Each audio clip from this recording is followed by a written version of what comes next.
Yo, what's up? This is your host, Easthill Huey of the Slept On Podcast. I'd like to welcome you back. Let the people know real quick a little bit about what you got going on, what they could look for from you, and what they could check you out on. Yeah, definitely. I'm on all social platforms. Alleah Taylor 1. I work for Playboy. I'm associated with them. Dope. Love them. Before that, I worked in project management. So I've managed and led a lot of pretty pivotal clinics that have made a huge difference in healthcare here. Dope. So yeah, my background kind of varies, That's dope. Yeah, That's I dope. love just being a support system, whatever way, and playing hard too. So which one came first? Ooh, Which title? project manager, man. Project manager. Yes. How did you get into that?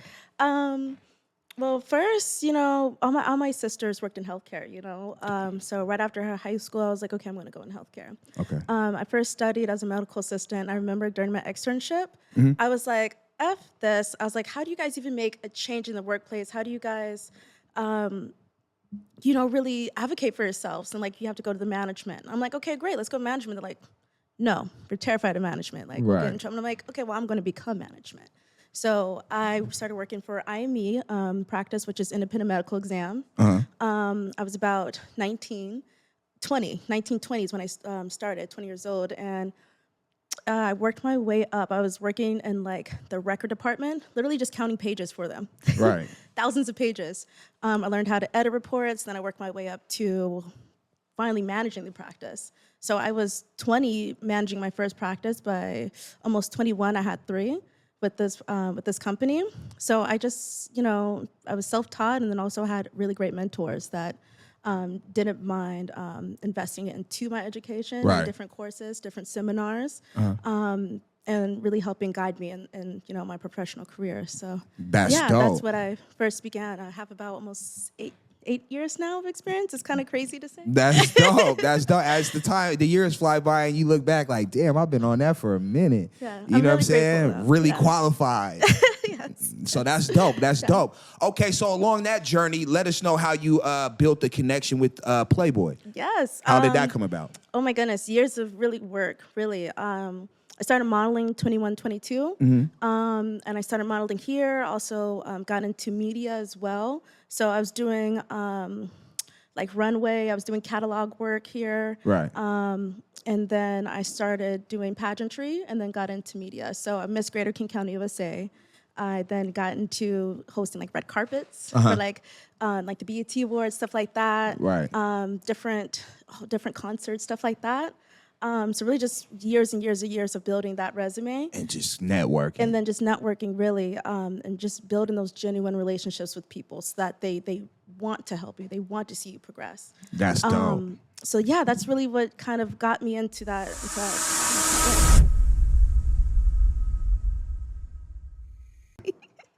All right, red pill. Okay. Change any one law and why. Ooh. Or blue pill allows you to expose any government secret. And which one? Oh, I'm terrified of the government. I'll choose the other one. Red pill? I'll choose the other one. I took out the NFL and that was enough. I was like, that was good. So what law are you going to change? Oh, man. I have already helped change a law. I helped change a law with coercive control here. So maybe I would continue changing laws in regards to domestic violence and helping judges, lawyers, and everyone gain the education to be able to see these signs and be able to support people on both sides. So maybe somehow, some way, figure out a way to improve those laws. That's dope. That's dope. And you speak on working on changing that law for, violence and domestic violence and things like that.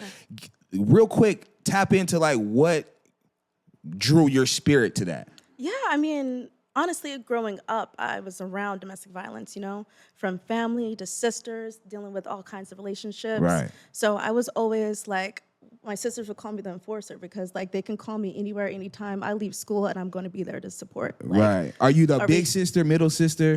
Crazy thing is I'm the youngest. The baby sister. I'm the youngest, but I'm the one with the chest out all the time. But yeah, no. So I grew up seeing that, and I was just like, I'm breaking the cycle. Right. And then it happened to me, and I was like, oh no. Yeah, Like this cycle has to be stopped. So, any concerts that you've been to, any celebrities that you've met musically? oh my goodness, yeah. I mean, I didn't meet Beyonce, but that was amazing to go to her concert, of course. Yeah. I know it's gonna sound really crazy, but I have to say the most influential and coolest artist I've ever met, because it was like a really cool story with my family, is Bootsy Collins. Bootsy Collins, nah, I'd rather be with you. Boo. Yes, no, Yeah. really. Let me tell you, my Come dad. on. My dad told me this crazy story back in the 70s that he met him and they like smoked weed together. They had like a great time. And I was like, me and my sister were like, we got to top him. We got to do this. We got to somehow. Right. So we went to go see him, and it was like bumper shoot or something. I forgot what it was. We went to go see him, and this guy hops off the stage and puts me and my sister like in one headlock and like the other, and has us both singing like "I'd Rather Be With You," like walking through. And we didn't give a fuck. I was getting choked out. I was like, I don't give a dang. I was so happy. And I went home and I was like, you never guessed what I got to do. Right. We got a better story than you. Yeah. So I think that was like the coolest for me. Yeah. That's dope. That's dope. Who in your life do you look up to and why? Oh my goodness. I'm really big on historical events and people from the past. I think that is really important that you learn from people in the past. You don't repeat history. Right. So I do like I have the same birthday as Martin Luther King Jr. So I do draw a lot of strength from like those leaders of that time. Right. It's like him, Malcolm X, Bumpy Johnson. A lot of people don't really know too much about him, but a lot of the people that were in Harlem that really fought for Black spaces and that whole Black Harlem equity. Renaissance era. I love reading about and love hearing about their strength and how they just walked around with their heads up high no matter what was happening. Right. So I draw a lot of strength from that. Who else? I have to say maybe like my advocate Wendy. She's great. Yeah. That's fire. That's fire. Okay.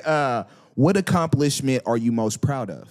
Gosh, there's a few. I would say maybe recently, like me being in court and kind of facing my ex. Like the speech I read was like something similar to like Tupac hit him up. I was like, man, fuck you, fuck your grandma, fuck your dad, like everybody who disrespected me throughout these last 3 years. And Right. it felt so good to just look him in his eye and let him know, like, yeah, I've come to court every time by myself because I'm not weak. I'm not scared of you. Right. You guys should be afraid of my strength. Right. And that's what happened. So for those that don't know the subject that we're speaking on, let's go ahead and Yeah, just let's get talk that about out the it, way. yeah. Let us know the situation you're speaking about so that our audience can kind of put some context together. Yeah. So like a little over 3 years ago, I was involved in a domestic violence situation with the ex-NFL player. And it definitely changed my life for sure. And I had to fight for justice for over 3 years. And I had so many hoops to go through. He's so resourceful. And Right. yeah, but I made it out. And majority of people don't even go to court. I mean, you can Google and see if there's anyone else that has held a NFL player, accountable. And a lot of people don't. You won't see any other victim. Well, a lot of the Victims time standing you up would like think that. like those NFL players, they have that bag on them, right? So they're able to Resources, keep really. those resources to keep going court. Then they have the resources for the team. In the team, they have online too. Like a lot of people were intimidated, by like the hate speech and things they saw online. So they were like, "Oh, I don't know if I can support you because they're just too intimidated," Right. So yeah, like they totally try to utilize those things and thinking it's going to weaken me. And I was like, no, it's only strengthening me. What you don't understand is that like you're preparing me to really do some shit to really like be able to hustle in a different way. Like you're opening doors for me. Right. So keep it up. Keep it up. Keep it up. And what is a habit that you like to break? Oh man, I think I have a few. I think one habit is not putting things immediately in my calendar because I'm like, I like to prepare for things. Right. So sometimes I will forget to do that, and I don't like last minute shit. So Right. every now and then I'm moving so quick and fast, especially with the new opportunities and things like that. That is something I would like to work on. Okay, bet. What is your love language? Oh, I think I'm a really sensual person, but then also like I think I'm kind of like a provider. I've seen all the women in my family hustle. Everyone never made excuses. Right. So I think that either being there, like physically be able to talk with you or like I give massages, stuff like that, or like provide, like Chad lived with me. Chad drove my car. So things like that. Like either Provider one. type. Yeah. Okay, bet. A perfect date. If you could have it your way with the man that that you wanted there, and he had it laid out flat for you. Anything you could think of, it's your perfect date. How would it play out? Oh yeah. So if it's perfect, I would want to be somewhere like warm. So like I would love like to be like somewhere like Panama Take and just me there. be somewhere warm. Okay, I'm there. And relaxing and just be fully present with each other. Mm-hmm. So yeah, maybe like just laying out on the beach or Lot like of eye doing contact? like Is it if medium they're- eye contact or a lot of eye contact? Actually, I want us to be able to be present and like enjoy the scenery too. So some contact, but then I want us to be able to have fun. So like somewhere like Panama, like going ziplining or like walking around. Like I want us to do something fun, be somewhere warm, adventurous, but then also maybe a little secluded so we can. Okay, so what is the sweat level at this place? Sweat level? Sweat level is a little bit where you feel it creeping, or are you? Or you're sweating. It is what it is. It's sweaty. It is what it is. And you guys are just enjoying it, and it's rocking. I'll ignore it. Okay, then I can respect that. I feel like I've gotten a good feel for who Alleah Taylor is. Definitely a prideful woman, somebody who's had struggle and overcame a lot of adversity in her life, and that's still here rocking, rolling, and pushing for the best, right? Yeah. So the entertainment, right? You've spoken on being in Playboy. I think you mentioned Hussy. Yes, I just signed a Hussy model, so Right. I'm super duper excited. You know, I'm surrounded by the greats right now. That's dope. Okay, so now, as we know in reality, that profession gets a stigma, right? Totally, And it's yes. looked upon a certain way. So speak on what you've experienced so far, how your experience has been in the professional aspect, and, shed a light on that world a little bit. Yeah, I mean, everyone has been so supportive, so supportive, very open with me, very honest. They don't force you to do anything. Everything's an option. Sorry, I'm like hiccuping.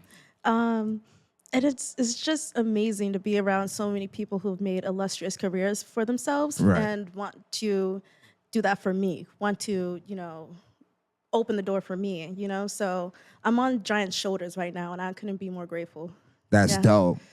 Okay, so what could we be on the lookout for? When you have a drop date? Do you have something coming out? You got a press release coming up? Yes, yeah. So AVN, they're like the Oscars of porn, guys. So they're amazing. I'm going to be doing an interview with them next month. So definitely we'll drop that. And then up until then, I'll just be dropping a lot of content for you guys. And then hopefully maybe doing a bit more DV work too. Here in Tucson. Okay, so what did you got a plan for this, right? Because some people get into this world and then they get caught up. It's kind of like when that girl who has the idea of stripping for the first time, right? Goodness, yeah. Now, there's something that I can respect in that field. I can respect a stripper with a plan. I don't respect a bitch stripping just to strip, right? Right. There's difference. You know what I mean? A stripper with a plan. Hey, I'm gonna be here 5-6 years. I'm gonna make this bread, and then I'm gonna advance into this world. Boom, boom, bop. And you got a plan for it. I can respect that hustle. You know what I mean? So, what is kind of like per se your game plan? Like you about to step into this field? How long you plan on? Do you got a game plan in it, and how you plan on taking advantage of it? Yeah, no, that's a good question because we are living in the digital age right now where I honestly feel like it would be a fool not to really take advantage of all these resources and make all this supplemental money. Facts. And then also not be mindful of it. So there's a lot of wealth companies that are learning a lot about content creators and are opening their doors to helping them manage. And there's also like so many different doors open now for us. Before they would see that this is your line of work and then wouldn't allow you to invest in certain things, do certain things. So I say be mindful that you have options now. It isn't like how it used to be, you know. Create a game plan and stick to it. There's Right. so many different ways to be distracted in this game. And this money comes so quick. It can come very, very quick. You know, you can blow through it if you're not mindful of it. Right. So create a plan, create community around you that can support you with that plan and stick to it. Let the people know where they could find you, where they could look for your content dropping. Let us know what, you know, anything else happening with the situation that you want to put any light on. Yeah, real quick.